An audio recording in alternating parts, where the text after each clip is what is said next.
মানি ললো জুবিন যতীনৰ গ্লেমাৰ আছে বাবেই তেওঁলোকৰ ছবি হিট।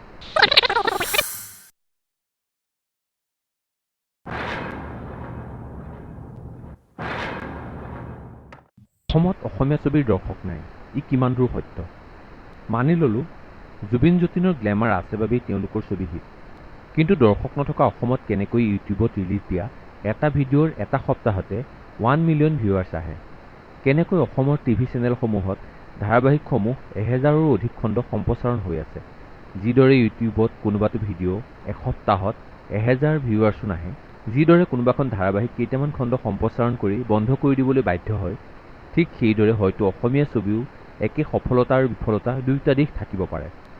যি সময়ত ভিতৰুৱা গাঁৱৰ ল'ৰা এজনেও ছ'চিয়েল মিডিয়াত টাইপ কৰিয়েই পৃথিৱীৰ উন্নত ছবিসমূহ উপভোগ কৰিব পাৰে, যি সময়ত ঘৰত বহিয়েই টিভি ৰিম'টৰ ছুইচ টিপিয়ে বিভিন্ন চেনেলৰ উন্নত ছবিসমূহ উপভোগ কৰিব পাৰে, সেই সময়ত দৰ্শকেও বিচাৰ কৰিব পৰা হৈছে এখন হিট ছবি হ'বলৈ হ'লে কি বস্তুৰ প্ৰয়োজন।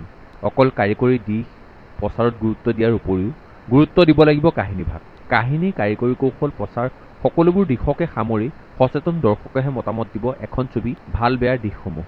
ক'বলৈ যাওঁ আন এটা বিষয়, মাত্ৰ 2 সপ্তাহতেই 3খনকৈ অসমীয়া ছবি মুক্তি দিয়াৰ পৰিকল্পনা কৰিছে। এতিয়া কথা হৈছে, অসমীয়া ছবিৰ সঁচাই ভাল দিন আৰম্ভ হৈছে নেকি? মাত্ৰ 2 সপ্তাহতেই 3খন অসমীয়া ছবি মুক্তি দিব খোজা পৰিচালকসকলে তেওঁলোকৰ ছবিসমূহ ব্যৱসায়িকভাৱে কিমান সফল হ'ব বুলি আশা কৰে? আশা কৰাৰ দৰে প্ৰচাৰত কিমান দূৰ গুৰুত্ব প্ৰদান কৰিছে? দৰ্শকৰ কাষ চাপিব পাৰিছেনে তেওঁলোকৰ বিজ্ঞাপনসমূহ? আশা কৰোঁ অসমীয়া ছবিৰ সদায় ভাল দিন আহক, অসমীয়া ছবি উদ্যোগটি সুস্থ আৰু সবল হৈ উঠক। আপুনি চাই আছে IM অসম।